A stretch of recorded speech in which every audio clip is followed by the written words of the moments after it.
Habit studimi. Ja sa kafe duhet të konsumoni në ditë. Konsumi 3 filxhan kafe në ditë mund të zvogëlojë riskun e sëmundjeve dhe sulmeve në zemër, sipas një studimi të kryer së fundmi. Ata që konsumojnë rregullisht kafe kishin 12% më pak shanse për të humbur jetën në moshë më të re, citon The Sun. Rezultatet e studimit tregojnë se njerëzit që konsumojnë deri në 3 filxhan kafe, nuk bëhet fjala për kafet e mëdha në mililitra, por ato normale dhe pa përmbajtje të sheqerit, kështu kafeja do të ofrojë anën e saj pozitive.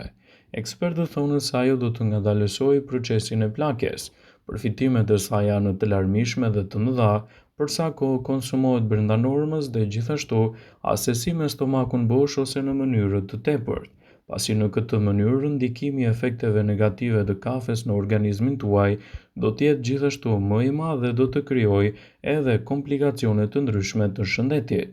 Ndaj sigurohuni të përgjithni sasinë e duhur të kafes.